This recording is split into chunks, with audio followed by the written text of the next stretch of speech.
Hello, everybody, and welcome back to our show, Faith in Each Other. I am Jordan, I'm your host, and of course, I'm joined by Reverend David Williams and his good friend Thomas Ingram here. How are you guys? Doing Good, well. good, good. Good, good. And the results are in. After the most recent midterm elections, we here on Faith in Each Other are going to discuss the outcomes. Are we happy? Some of us may be running for the hills, some for presidency. With the announcement of Donald Trump's running for presidency, the Democrats securing the Senate but losing the House, there may be a shock to politicians that can last a generation. Are we happy? Now, I just want to open this conversation with some information. The Republicans retook the House in 2011 with the largest shift of power since the 1930s. However, the Democrats retook the House in 2019, which became the largest shift of power to the Democrats since the 1970s. In the 2022 elections, Republicans took back control of the House, winning a slim majority. What can we expect from these results? I'm going to open the floor to either of you. What can we expect from these results? Well, I think anytime the party in power gets thrown out, it's a good thing. Anytime the power shifts back and forth, because then that's a good thing for corruption. The new people want to come in and fight corruption. So I think it's very important for power to go back and forth. As you know, there was a 40-year period where the Democrats controlled the House for the whole time. I think that was unhealthy. So I'd love to see power go back and forth and mix it up and have competition. Yeah, I would definitely agree with Tom. I kind of believe that's the way it ought to be. Everybody gets a turn versus, somebody just sits in the saddle forever and then everything just belongs to that one group. What came to my mind was I just remember Mayor Daley in Chicago over his reign of being mayor. I mean, it was just Chicago should have just been called Daley, because he Daly just City. yeah, it should have been Daly City when I was growing up because he was just reelected. Nobody else could have a voice, and I think that's dangerous when it comes to democracy. It's not a one party or one person's arena, and so I kind of look in that midterm. It seems like that's when it changes better. It seems like somehow the House or the Senate seemed like it to me has always changed from the person who's at the president. He has to deal with the others. And then when it's presidential election, it changes again. And so it's almost like the check and balance to make sure we're all, participating versus one group is just leading the charge. Yeah. Absolutely. Is there anything we've learned, Pastor Dave, from this outcome? Anything you learned in particular? I was, Jordan, yes, there's something we have learned. It does not matter how we spin it, how the pundits before the election swear that they have the answer. I wish somebody would stand up and say, just be quiet. Let's let the vote play out. But, I think we've learned in these last years, 4 or 5 years, 16, 17, whatever, that you can guess by your expertise or your being an expert in politics, but you don't know what's on the country's mind. You don't know who's coming out. You don't know who is saying this is my turn. And I just saw that in this election one more time. It was going to be one way. Everybody was saying, get ready. And here it goes. I was proud of the American public that people came out to have their voices heard. And maybe we just got to stop believing all these pundits and these experts who can just, want you to just fall in line with whatever they say. No, we have to wait till the day of the election. And that's the way it's supposed to be. Yeah. Absolutely. Tom, do you agree with Pastor Dave? Is there anything you've learned? I agree with what he's saying. And to me, this was the Tom is wrong about everything election. Everything. No, I'm serious. And nobody's happier about me being wrong than me, Yeah. because I saw a very dark future for the country. And Yeah. I'm very, very happy to be wrong. But, it's kind of interesting because we did that thing about Herschel Walker and Fetterman. And it's like I almost sympathize with the American people now, where they had to vote for Senate because that was so important because the balance was in. But the other elections, I felt like they really let the politicians have it. And I feel like the people that were the most divisive, their moderate voters turned against them. Yeah. And to me, that was it's like people say, well, the Democrats won because more people turned out. I don't see that. I see the Democrats won because the Republicans lost their moderates. And my hope is that the politicians, Democrat or Republican, understand that if you say outrageous stuff, our moderates might turn against you, and you have no chance if we vote against you. You're done. But I'm really hoping that it intimidates the voters too, because like the two races I'm focused on is the governor's race in Arizona and the governor's race in Georgia. And my message to the voters is Carrie Lake is a liar. Right. She denies the results of the previous elections. And that may or may not be a lie. But the part about her running for governor, that's a lie. Right? She's not running for governor. She's running for talk show host. Yes. And the advantage to talk show host, it has no responsibility. It pays way more than the governor. You have no, job hours. The hours are great. You just sit there and talk on this thing and you get paid a bunch of money. But anyway, she did fine. She lost and she's fine. She's happy. Right? She doesn't have to go be governor now. She can go directly to the talk show host job. So she won. You lost. The Republican voters lost. You lost because you bought into her lie. So I hope that the voters are a little bit more careful too. But I think the message that, hey, we can turn on you if you start criticizing the other people too much. If you start using Civil War language, I don't want one. And I'll vote for the other party. Heck yes. Yep. Yeah. And then we'll have however many years they're in power. That'll be fine. I have faith in them. So to me, it was just like everything I was worried about. This election just said, no, it's okay, man. And I just am so happy about what happened. And again, that Abrams the Abrams gubernatorial thing, that was key for me too, because a bunch of Democrats voted for Warnock and not for her. Right. So, same thing. Tom, I think, Tom, you hit something on the nail, how the moderate voters, and I didn't watch the day of elections. I watched the day after. I couldn't handle the exact day. I just waited for the next day.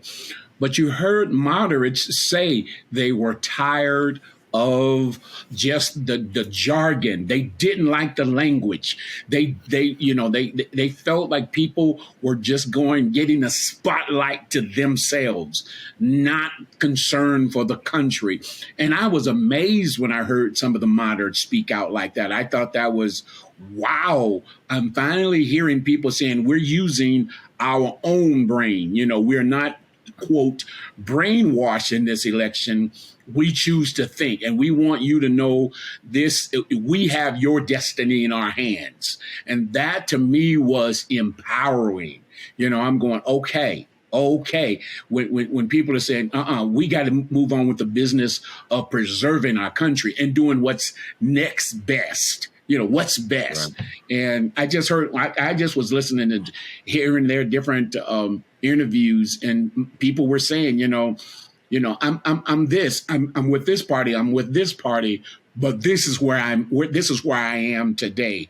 And it was not that, we're just going to close our eyes and blindly just let whoever say whatever they want to say. They began to think about what's being expressed. And I just thought that was a win for the country. That was a sock into the gut of the people who were just advocating. We have a shoe in, no matter what side it is. We know what we're going to take over, and they're just going to follow us. That didn't happen. That just did not happen. So, yeah. Absolutely. A significant block of voters split their ballots, choosing to support Republicans who kept some distance from Trump and punished those who courted the MAGA movement. Now, Tom, you mentioned intimidation, intimidation of politicians and voters alike. How long do you think this intimidation would last? Well, I think we have seen it for some time. I think we have transferred into we will just bow down to anybody who kind of flirts with what we believe, but yet have an agenda that may not be our agenda. And I think it took some time, and it's going to take even some more time in the future for us to see if that's going to play out. I heard one Republican, I don't know if it was Ken Buck over in Greeley, but I heard a Republican, and I was so proud of him, say something to the effect. He says, it's time that we get on with the business of the country. He was kind of explaining that, that John Wayne approach, take no prisoners. We have we have a democracy to run, a country to preserve. And we are going to have to play with each other, whether we want to or not. We're going to have to play with each other. We're all in this sandbox. And for a moment, it might have felt empowering on either side. Just get a candidate who just kicks sand all in people's eyes and don't care about the rest of the country. I think people said, that's not the democracy we want. I'm not saying everybody, but this politician seemed to say, okay, we're going to have to play a different game. That might have been intoxicating for a moment, and we might have thought we could ram that down people's throats. But he seemed to say even the Republican Party needs to think together of who are we as a party? Who are we? What's our destination as a party? Not so much as a person or a 1-2 person. I thought that was speaking much to that. Intimidation is not the way we want to run our government. That cannot lead us into great places. And I think that's the same for Democrats as well. You don't want just a John Wayne kick butt and run through bills through Congress and through the Senate just because you are who you are. I think it was a wake up call to we might have went to sleep at the wheel, and we really now we can't just continue that way. Yeah. Absolutely. Tom, is there anything you'd like to add to what Pastor Dave said there? Well, addressing the question of how long the politicians will be intimidated, I think they'll be a lot longer intimidated than the voters will be. But, I think the voters tend to flip back and forth. But I think that this will be something that politicians will look back on for a long time and say, hey, this is just something that we do not want to get involved in. It's going that far because it could hurt us. We don't know if it will or not, but it happened in 2022, so it couldn't happen. It could happen again. It won't last forever, but if you want a number, I would say a decade. I'd say we're good till the 2030s. As far as at least having some fear that if I go after the other people that bad, maybe I'll lose something. I think restoring that. I think it'll last a long time. I think we need to keep on going. I think we need to demand that they operate the government. Right. It's like the Republicans come out and they want to investigate Hunter Biden. It's like, okay, it's not running the government though. Right. Okay, it's not going to help me. Investigating Hunter Biden is not going to help me in any way.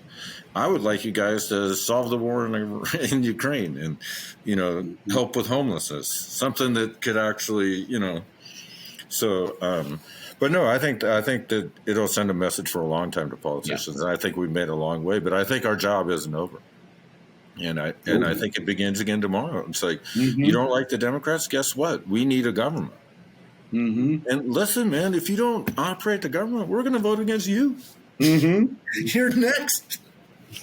I don't think it's over, but I don't think the political class will forget what happened there very soon. Yeah. All right. Well, the activist wing of the Republican Party may be be too enamored by Trump to learn its lesson. The MAGA candidates that lost still have a fanatical fan base. Now, shifting into Trump, is this new 2022 Trump like the 2015 Trump? I don't think so. I mean, I did watch his speech. I knew he was going to throw his hat in the ring. I had no doubt about that. But the energy for this Trump, and it's almost like he handpicked his people to come to Mar-a-Lago. That was fine. But even there, I think there were people who might have, and this is me taking a leap, the response of him coming back was not this wild euphoria, of the potential of where is this going to take us. I think people began to think this might not be a good choice right now. And I think the MAGA people still love him. I do not have any question about that. But I just kind of felt there are those who are saying, blind trust in this person right now may not be our best way out. And I think Trump has to think about that, even though he will never speak that to his voice. Trump is one of those persons. I read this editorial that says somewhere Trump crossed over to believe that the full universe operates on him. And his best thing to do is to keep himself as the discussion of the day. And I still believe he believes that. If I can be the headlines of the day, no matter what it's about, he wins. But I think the MAGA people are saying we need more than headlines. I think they love him, but I think some of the people walked away from him because they are saying we want another direction similar to what you're doing, but we don't want a repeat of what you're doing. Because with DeSantis being in Florida, DeSantis is the new rising star for today. He's the new face of on the outskirts of the party. I think Trump is aware of that. And right now, that has to bother him, whether it's DeSantis or anyone else. He doesn't look like the guy of 2016. He doesn't look like that guy. He is. I think he's punch drunk. He's been punched a lot.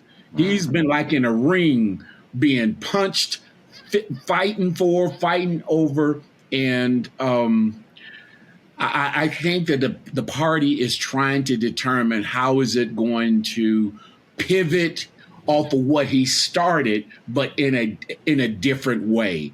And I think Trump is having to reconcile that, and that just doesn't fit him well. That he just doesn't do well with that. He needs to be front and center. He doesn't share the spotlight with anybody.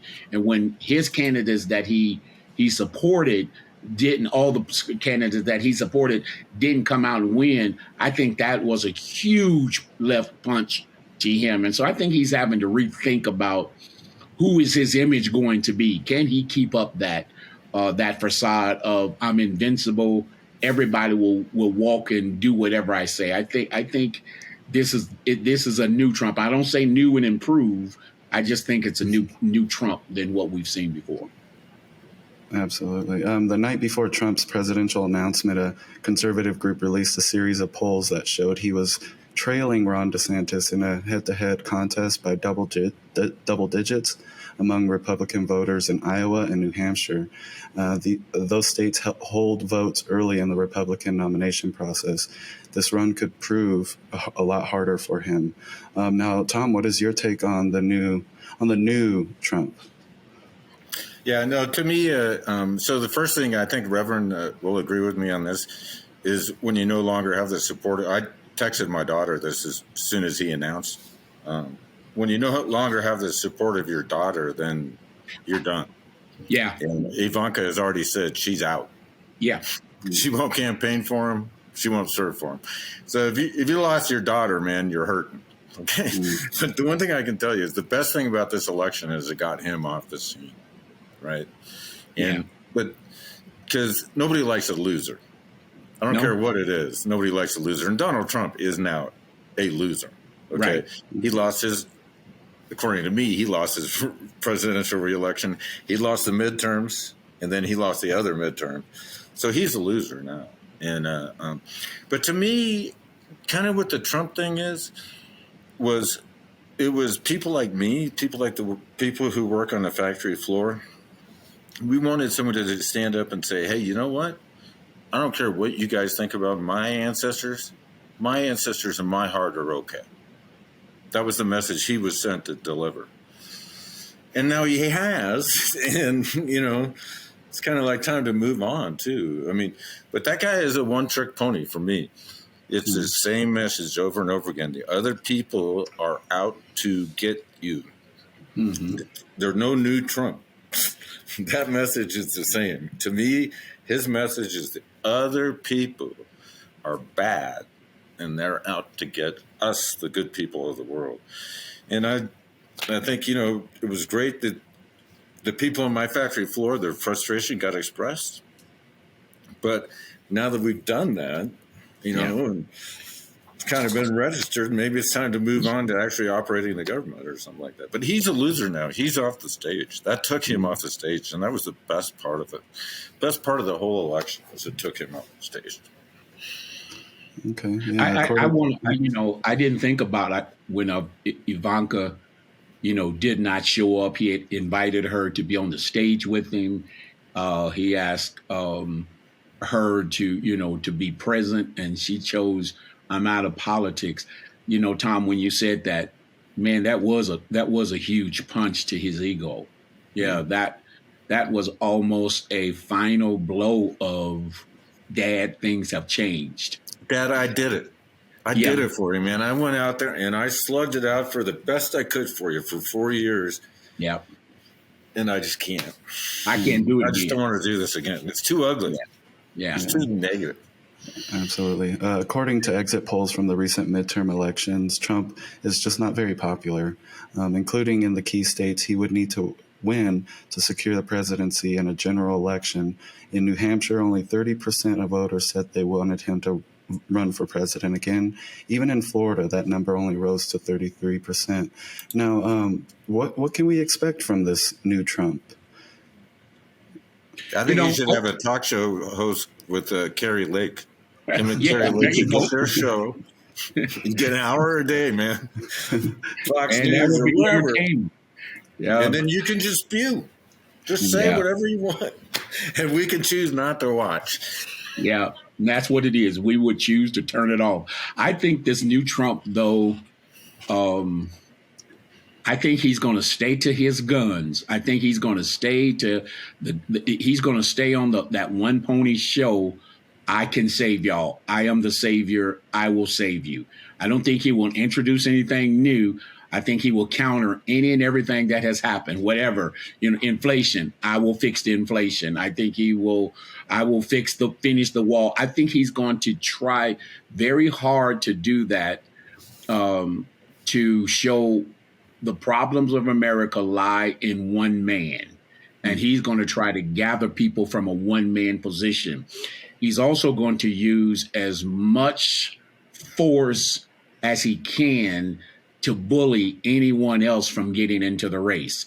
If he's got to deal with DeSantis, that's the slug out. But I don't really think he wants to slug with DeSantis. I just don't.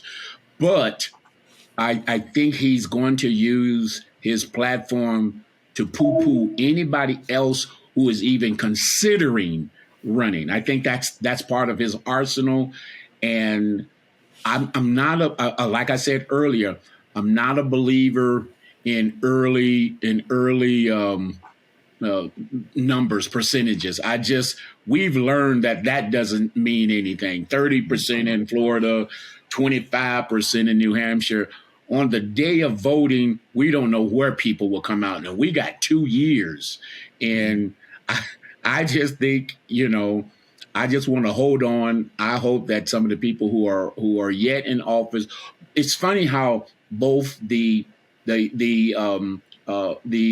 Senate as well as the representatives are all both neck and neck with support. I mean, with their constituents. 50%, almost 49-49 in both sides. So that still tells us to get the government going, it's going to take both parties. No side has the enough to pass by itself. And to me, that might be good for us right now. It might say, let's get back to business. Let's get back to running this country. And so we're going to have to give some give and takes. And I think that's what I hear people saying. I want people to run the country again. We don't want to be locked down every time in December, the government's going to shut down. People are tired of hearing that. We're going to have to close the government. Can't nobody, we can't work no more. That people are tired of that. And so I and both the House and the Senate are neck and neck with representatives on both sides. And I believe people are saying we wanted that, so y'all would have to work together. And I'm hoping for these next 2 years we get something done for the betterment of the nation, not for the betterment of a party. I just think he's not the factor that he was in 2016 and 2015, but he still is a factor. And if anybody count him out, that's dangerous. Right. He's still a factor. Absolutely. Tom, what can you expect from this new Trump? Well, the first thing I would say is I really think President Biden is well positioned to unify the country right now. I know that sounds like a weird thing, but I think in a lot of ways, getting the majority in the House and the Senate kind of hurt him for the first 2 years because he was beholden to the more activist portions of his party. But now he can just say, hey, I got a Republican House, I got a compromise. And to me, I think that's much more along his lines of thinking. Yeah. And I think he'll have cover for his own people. And it'll be real close to the majority anyway, so they'll kind of have still a lot of power. So I have great hopes because I voted for him because I believed he was the ultimate compromiser. Right. They went after him because he worked with segregationists, right, with Strom Thurmond and so forth. And I like that. I like that he's able to work with anyone. If he can work Strom Thurmond, he can probably work with, any of the Republicans you got out there now, I would think, So, but to me, I think there's a tremendous opportunity for him to step into his comfort zone, which is mediator in between the two sides. Right. So, I have a lot of optimism on that front too, that we could get some real presidential leadership. But the other thing too, though, everybody's got to understand that President Biden's credibility shot up as much as President Trump's went down. Having that outcome in your midterms, I don't know what you did, but good job, dude. You're historically, it's just good job. So, but I think President Biden is in a tremendous position to mediate between the two parties if he can really see himself that way. And I think that would undermine the new Trump too, because it would be an example of why you don't act the way you do. But like I say, I don't think it's a new Trump. I think his message is the same. The other people are dangerous. Yeah, they want to get you. They hate you because you're a racist, and that's his message. I don't think it's. It's not complicated. It's it's the basic anti-democratic message. If you want to take it down with democracy, that's the message you give them: is the other people are dangerous. They shouldn't be allowed to vote. That's his message. So I don't think there is a new Trump. I just think that the new thing about Donald Trump is he's a loser. He's lost 3 elections in a row. Yeah, 3, not 2. This is not an aberration. This is a trend. You go with him, you lose. And I really hope that Republican voters, when they get in the poll, when they get in that ballot box, 2 years from now to vote for who gets to be the Republican candidate, that they understand that marking Trump means loss. Right. I want to mention DeSantis a little bit. He is a Republican nominee without Donald Trump's worst and most destructive impulses and habits. He doesn't shy away from confrontation, but fights for policies not to prosecute vendettas. He claims he is chosen by God. Now, shifting into these next 2 years, as Pastor Dave mentioned, in your vast knowledge of Scripture, are there any parallels or lessons we can learn from in the present climate that we can take into these next 2 years? Well, you know, I thought about that question, Jordan, and what comes to my mind, well, that's the words of God throughout the scriptures. He's very clear that faith is not to be extended to any one person. He likes to use the term, I will have no other God before me. That's in the commandments. I am your God. And so when we see that at work, there have been kings and leaders, pharaohs, there have been Herods who all wanted to say, we're the answer. We're going to be the leader. We're going to be that new God. And what happens is we just see nations are constantly at war with each other simply because I put in an allegiance to a man versus I put in a faith in God to help mankind. And I think that's the message. I think we somehow it's dangerous when we say one person is the savior, one person is the key person, or is the all of our hope and faith goes into one person. With a DeSantis, is he not? He's not Trump, and he may use a language. I think God has called me to this position, whatever. I just think politicians say what we want to say to get people to like us and to follow us. But we just got to be careful that we don't just buy that any one person, woman or man, is the solution to America's ills. I think it is going back to what is the foundation of America. It is that we are a nation of many, but in that many, we work together. In that many, we fight through the hardest of problems. We find our solutions in the many. We're one out of the many. And when we I think that's all through scripture. It's not about David was only a king for so long. Saul was only a king for so long. Solomon was only a king.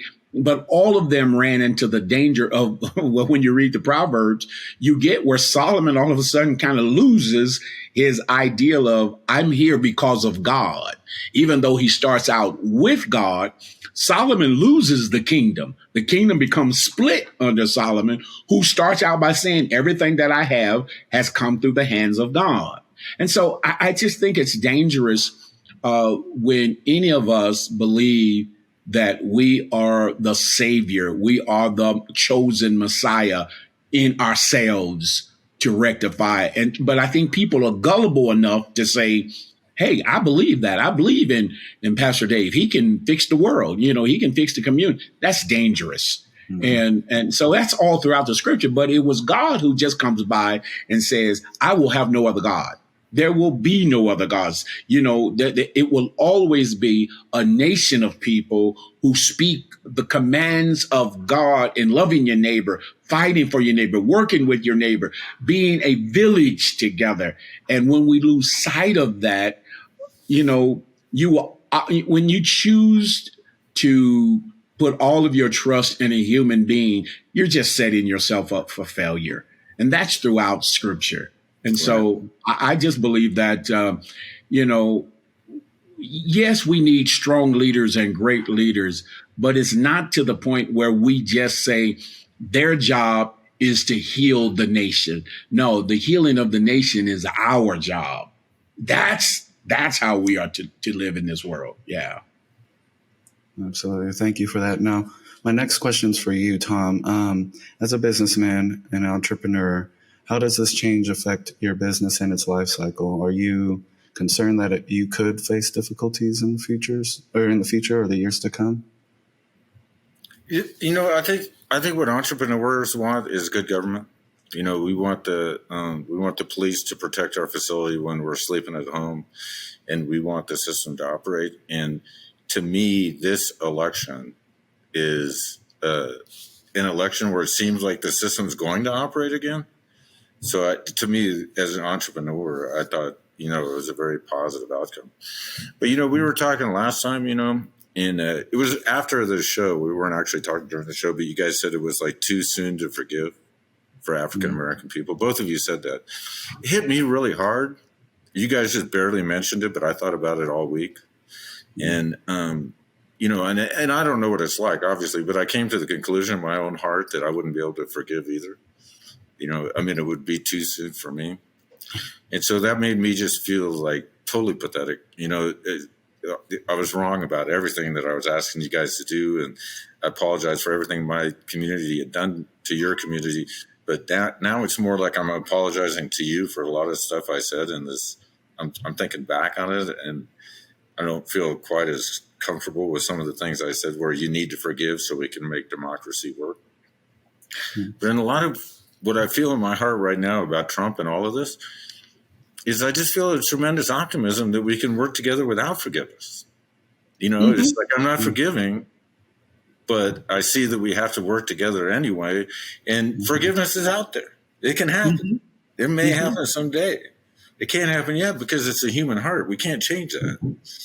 But even if we don't forgive or really completely get there completely in your heart, I still think that, you know, maybe we can work together even on a, you know, but to me, the scripture that describes democracy is when Jesus says, if you have an offering and you have anger in your heart, Right. don't go back, settle that, then bring your offering. You know, Tom, that when you make that line of there's possibility to still work together, but the forgiveness have not taken place. I think that's what leads to true forgiveness. You know, artificial forgiveness is okay. I'm sorry. You know, I think we use that. Yeah, like Justin Bieber said, can we just say the words and forget this? Yeah. You know, that's what I felt like Justin Bieber. Can we just say the words and forget this? It's like, no, dude, we cannot. Okay. Right. We want to be able to. I still think about Rwanda when I went back in 2006, and they were just doing their national campaign on tribal reconciliation, and it was the Hutus and the Tutsis, but they started building communities together, and these where you had to live in community with the person who killed your loved one, you know, and I just didn't think. I remember when I was there in '06 and I saw that happen, and I'm going, how in the world can the guy who killed my child or my wife build a house next door? What I learned from them is that forgiveness comes through living out what you're saying you want, how you live it out together. And it isn't just I shower you with forgiveness. It just says, I no longer want to kill you, you know, for killing my loved one. I'm still deeply wounded from what you did to me. But, you know, if we need to build, you know, a water reservoir that will take care of all of us in this community, let's build the water reservoir because you need water. I need water. But it isn't, you know, it's building the reservoir. It's building the school. It's building the new business that we come to realize you do have a love for me or my survival. I do have a love for your survival, that we're able, I think, to come to that place of forgiveness. And I think forgiveness it happens through the journey. When it happens through the journey, it becomes real forgiveness. And I think that's what America has been doing. We've been able to work through some stuff until we were able to forgive each other. But we didn't artificially just say, okay, I forgive you, you know, for whatever we did. And I think that's real. And that's the Trump's frustration right there. It's like, how come I haven't been forgiven yet? Yeah. I feel like I've done everything I need to do. How come you can't just say the words and forget this? Yeah. Absolutely. Yeah. And an explanation for that, you know. That's a whole nother one. Yeah. Yep. But I mean, essentially, to me, that's what the Trump message is. Yeah. And in a lot of ways, I was like, Understood. you guys, and I definitely apologize for that. I think it was kind of insensitive on my part. So. No. Just an opinion. Just an opinion. Okay. Thanks, Tom. Now, will anybody ever win this political tug of war, or is it going to be in this perpetual state of a stalemate? Well, I will say real quick, I like the field that I happen to live my life in a theological perspective. There will always be tension. It's how do we deal with the tension? We live in a world that has everybody doesn't see through the same lens, but we still have to find a way to live in this tension. And so for Christians, we are never to settle to settle that tension with hatred and animosity and pain and the taking from the other one just to have our way. That is not the way we are to live out our lives. And so to live in a world that is tension, I live in a world that is tension with a faith in God that I do not understand even right now. I will still do my best to do good. I will still do my best to be a part of a reconciling world, not a world that I'm saying you must be what I want overnight. That's what our faith is. Our faith is everything in this world would never, there are things that Jesus even says, for the poor will always be with you. But it doesn't mean we are to not think about continuing to work for have poverty alleviated. It's just saying greed is still here, and while greed is still here, we still have a responsibility to help those who are not being fed, those who have extra or resources. Share your resources, and I think that's how I look at the parties. I don't think we'll ever all have a kumbaya moment, but I do think we can have moments of, in the tension that exists, we can still do some good stuff.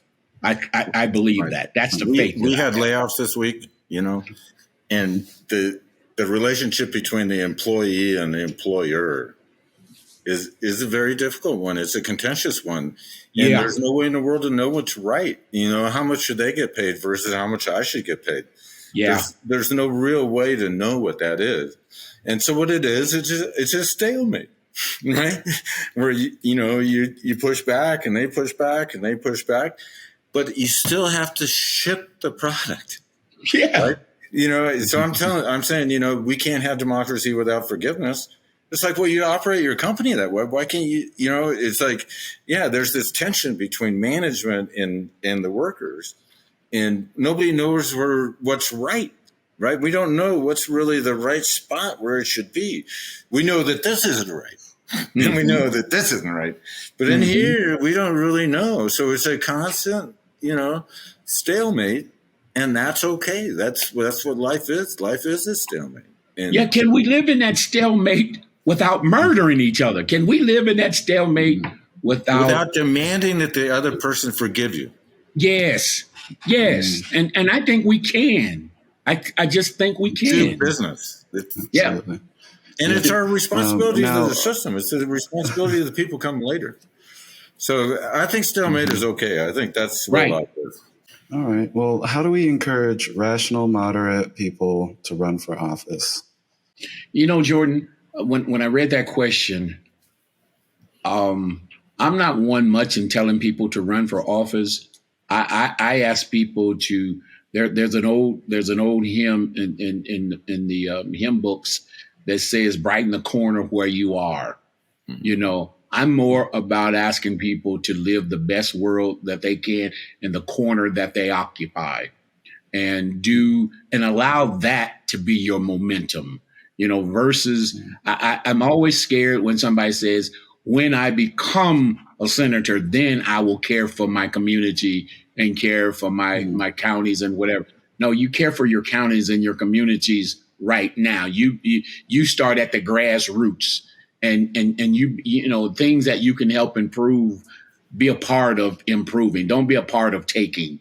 Be a part of giving, be a part of building, not a part of tearing down. And that for me will open the door as you are, I think, showing that among your peers, it will be your peers who will say, would you come up, will you take the next level up?